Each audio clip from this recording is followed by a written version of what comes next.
La Argentina es un polvorín. Está cada vez más escindido, lo decíamos en el día de ayer, lo que es el juego político, considerado así por la rosca política, en un sálvese quien pueda también, dentro de ese juego, pero muy lejos de la realidad de la gente. Las dos principales fracciones, tanto la oficialista como la opositora, están resquebrajándose. Y hay una tercera fuerza que irrumpe disruptivamente con fuerza de mesianismo, de autoritarismo, pero porque grita y porque además expone coherentemente sus conocimientos en materia económica. Para algunos sectores de la clase media que ya está resignada, que está destinado al fracaso su economía familiar. Algunos sectores también de la clase alta que pueden ver una persona dura que pueda llegar a hacer los cambios que el liberalismo a ultranza necesita.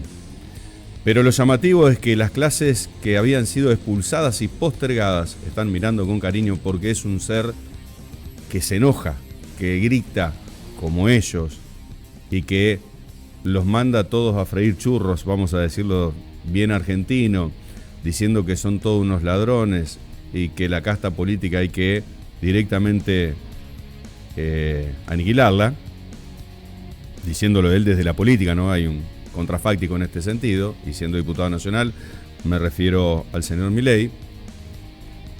Hoy por hoy es una tercera fuerza que no para de crecer, sin hablar, no para de crecer. Mientras tanto, en la principal fuerza opositora empieza el parricidio de lo que indudablemente ha tomado la decisión el jefe de gobierno porteño, porque así le asiste su constitución, que tiene que definir la fecha y, por supuesto, determinar el desdoblamiento de las elecciones, ya que la ciudad de Buenos Aires siempre, excepto en una oportunidad que fue a pedido del anterior jefe de gobierno, en ese momento candidato a presidente de la República, estamos hablando de Mauricio Macri, no la utilizó y quedó de manera discrecional esta posibilidad. Larreta decidió que no, que van a hacerlo con boleta única y de papel, como así se venía hablando, y esto pone en igualdad de condiciones a quien puede llegar a ser el sucesor en el sillón de Cassius Payata. Estamos hablando de la jefatura de gobierno de la capital argentina. ¿Qué pasa? Macri quería un primo que ingrese y se quede también con la ciudad de Buenos Aires, que es la sede de donde se constituyó y el nacimiento del PRO en la República Argentina. Bueno, esto agrietó de una manera tremenda lo que son las líneas internas dentro de la fuerza opositora, pero fundamentalmente del PRO y también del radicalismo, ya que ahora uno tiene que tomar postura si sos larretista, que junto con un acuerdo de parte del radicalismo que encabeza Martín Lustó y otros sectores del peronismo disidente, estarían encauzando lo que es ni más ni menos que su carrera presidencial, o quien conformara su liderazgo político, Mauricio Macri. Bueno, ahí tenés, en pantalla está Jorge Macri, ni más ni menos que el primo del expresidente que aspira a ser jefe de gobierno, con Larreta, y Larreta indudablemente le ha hecho un guiño para que tenga igualdad de condiciones, respetando la ley de su constitución, por el cual realmente no hay mucho para decirle al presidente comunal de la ciudad de Buenos Aires, que indudablemente ahora Mauricio Macri ya lo ha expresado a través de Twitter y a través de distintas redes sociales, como gran desilusión la determinación de Larreta, va a inclinar la balanza junto con María Eugenia Vidal, indudablemente, y bueno, la familia, o el macrismo en términos generales, hacia la candidatura de Patricia Bullrich. Esto parecería que es lo que se avecina. Pero vuelvo al comienzo.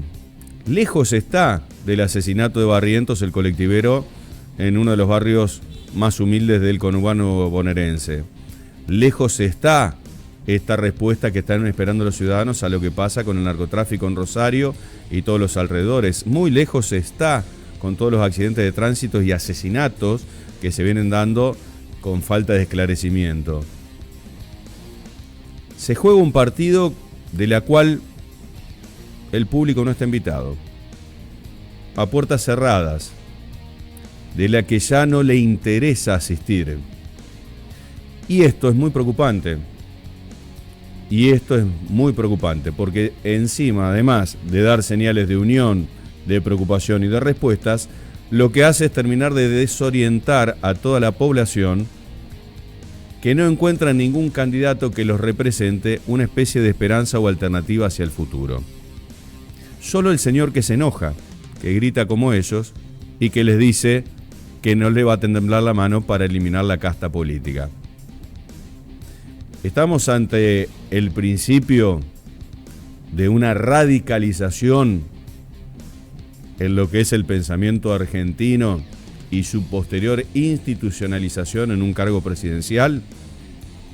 Es muy factible si los que tenían la responsabilidad de entender el reclamo de la gente se siguen peleando por egoísmos de tener un puesto, poder y un buen pasar. La gente está diciendo borrón y cuenta nueva y los indicadores se dan cuenta de esto. Por eso esto es el copón de noticias número 1. Máxima tensión en el PRO, cumbre a solas entre Jorge Macri y Larreta. Esto es lo que aconteció en el día de ayer, luego de que el alcalde de Buenos Aires dijera de que va a ser en el mismo día y con boleta electrónica y única. Estamos hablando de las elecciones. Se elige en una urna lo que son los candidatos nacionales, en la otra urna los candidatos, señalándolos con una cruz, ya que es electrónica, que pretenden que sea el candidato que lidere la coalición a la jefatura de gobierno. Esto molestó a toda la ala del PRO, que considera que niveló la cancha para que cualquiera de la coalición, empezando por Martín Lustó, que proviene del radicalismo y que casi se alza en las elecciones anteriores con la jefatura de gobierno, solamente le ganó Larreta por 2,5 puntos. Esto consideran del lado del macrismo que es entregarle a la ciudad de Buenos Aires lisa y llanamente el acuerdo que tiene con Martín Lustó. Por eso, en el encuentro virtual, los líderes del partido se quejaron por el anuncio de las elecciones concurrentes en la ciudad de Buenos Aires, no invitaron al jefe de gobierno y por el larretismo solo participaron Diego Santilli y Eduardo Machiavelli, que terminó esa reunión recibiendo los golpes, aceptándolos, pero no definiendo mucho más que eso. Siguen las grietas entonces. Copón de noticias número 2. Hoy se reglamenta el dólar soja 3. Después lo vamos a atar con el copón de noticias número 4. Porque lo que va a producir es favoritismo para lograr un mayor ingreso de caudales o pagarle, ni más ni menos que a los sectores productivos, que en este caso también sufrieron una sequía tremenda, pero a la vez, indudablemente, va a terminar direccionado en el tema de la inflación. De hecho, la escalada de no menos de 7 puntos que se viene registrando en enero, febrero y marzo tienen que ver con el nivel de impresión de billetes, poner mayor caudal de 1.000 pesos, el billete de máxima denominación del peso argentino, en la calle, para pagarle justamente a estos productores o a los exportadores, hecho que se va directamente a los precios en las góndolas o al detrimento del peso seguir devaluándolo. Bueno, hoy se va a reglamentar justamente el dólar soja 3 o el dólar agro, que lo llaman de esta manera. Juan José Bailo, que es el secretario de Agricultura, está publicando la reglamentación y mañana se podría empezar a operar. Hay fuentes oficiales que han confirmado que la norma se está publicando esta noche en el boletín oficial y hoy, en el primer día de vigencia de la medida, hubo muchas dudas en torno aún de su implementación. La gran incertidumbre en el mercado generó hoy un poco de muy bajo nivel de operaciones. De acuerdo a los datos aportados por los diferentes analistas, en la zona portuaria del Gran Rosario, la comercialización de la soja se ubicó en torno a las 130.000 toneladas, mientras que la semana pasada había llegado a un nivel de 250.000 toneladas. El precio que se pagó la jornada se ubicó entre 105.000 y 110.000 pesos la tonelada. En relación a los puertos del sur de la provincia de Buenos Aires, por ejemplo en Bahía Blanca, no hubo actividad del operatorio de la oleaginosa y, por ejemplo, en Necochea, las pocas operaciones que se realizaron pagaron entre 100.000 y 105.000 pesos la tonelada. Así están dadas las cosas, a la espera entonces de un mejor precio a la hora de sacarse el stock por parte del campo. Vamos con el copón de noticias número 3. Mientras tanto, Hay más trabas al dólar, en este caso las que hacen en contado con liquidación. La Comisión Nacional de Valores extendió a 3 días el plazo de permanencia en cartera de títulos públicos bajo ley extranjera destinadas a la operatoria del dólar financiero, esto conocido como parking, como liquidación en jurisdicción extranjera. A partir de mañana van a comenzar a regir entonces nuevas condiciones para operar en el segmento de contado con liquidación.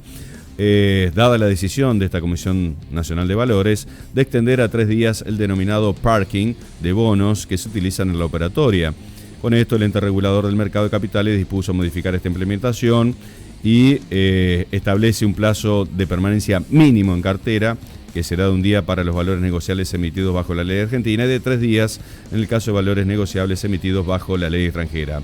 Lo que estamos diciendo es más trabas para conseguir dólares legales, en este caso uno blanqueado como es el contado con liquidación.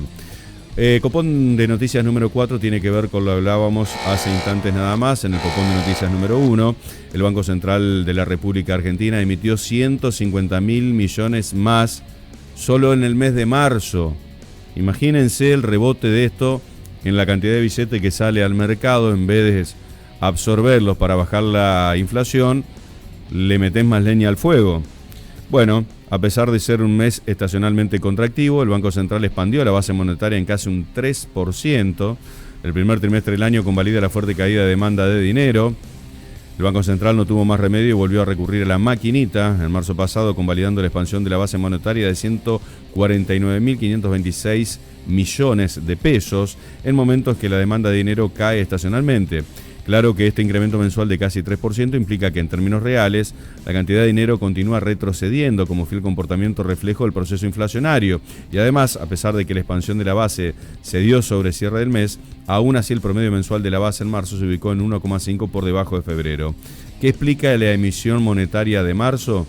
Sin lugar a dudas fue nuevamente el pago de los intereses de la deuda remunerada por más de 807.000 millones y otros 222.800 millones, producto de las intervenciones en los mercados cambiarios y de títulos públicos, de modo que estos dos conceptos son una expansión cercana a los 1.300 billones de pesos.